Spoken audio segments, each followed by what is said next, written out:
We'll take you to a little late ACC action at PNC Arena last night. And the Wolfpack's been struggling with their shooting a bit lately, but TJ Warren had just one stellar night. Warren opens up with this three to get the ball rolling. Here in tough traffic, he puts up a slam-in two. The sophomore finished out the half with 20 of his 30 points. Second half, Ian Miller hits the three that puts the Seminoles in the lead for the first time, 56-54.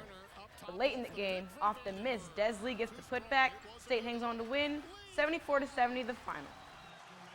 But the big matchup will be next week in Chapel Hill against number 5 Duke. Shannon Hall with Fox 8 Sports. It was a hot morning here at Day 2, Redskins minicamp, but that didn't stop RG3 from looking good. Of course, he wasn't the only one, obviously, beating the heat. Griffin continued drills off to the side, still focusing on his rehab. He is really confident he'll be in top condition by the start of training camp. I am feeling better, so that's a positive sign. And, you know, when it comes to training camp, it's just a matter of how my body feels when I get back on July 25th before we go down to Richmond, and we'll go from there. But I mean, I've said it a bunch of times, I'm pretty confident I'll be ready. While RG3 is working hard to get back in the game, most of the guys are working hard to simply make a name for themselves. Former first-round pick from West Virginia, quarterback Pat White is staying optimistic. It starts from within, so me believing and me learning as much as possible, me working as hard as possible, and let the chips fall where they may. Let's hope it works here.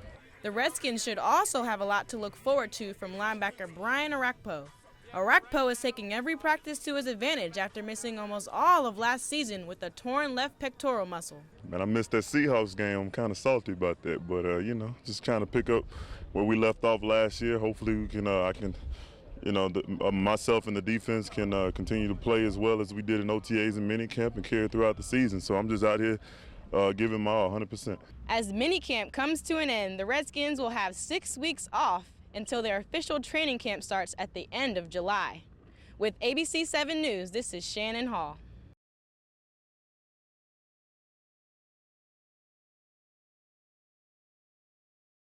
"14-year-old Desmond Jackson is a track star. A freshman at Hillside High School in Durham, North Carolina, Jackson already holds international gold and bronze medals in the 400-meter dash and 100-meter dash, respectively. Jackson recently qualified for the NCHSAA 4A Indoor State Track and Field Meet. Besides being a winner, there's only one thing that sets him apart from his high school competitors. Jackson was born with a congenital birth defect that caused his left knee to lose function. Ever since he was 9 months old, he's worn a prosthetic and competed in everything from basketball to swimming and even horseback riding. I've always been around able-bodied people. I played basketball and football with able-bodied people. I now run track with regular people, and I've gotten used to it. I've learned to adapt to it. Jackson is making history as the first above-the-knee amputee to race in high school in the state of North Carolina. Mother and #1 fan Deborah Jackson knows her son is just a normal teenage boy. That is his normalcy. Like most kids get up and put on 2 shoes, he gets up, puts on 1 shoe, and he puts on his prosthetic leg. And run fast does he. Jackson was able to set a new personal best in the long jump with a 13.59 feet and a personal record in the 55-meter dash with an 8:38. I actually want to get gold or come in the top 3 when I go to the Paralympics in 2016. Jackson was able to showcase his talents in the 55-meter dash.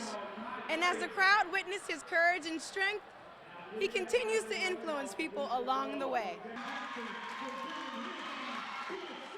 I hope that I can encourage somebody to come out and run and possibly be the best they can be.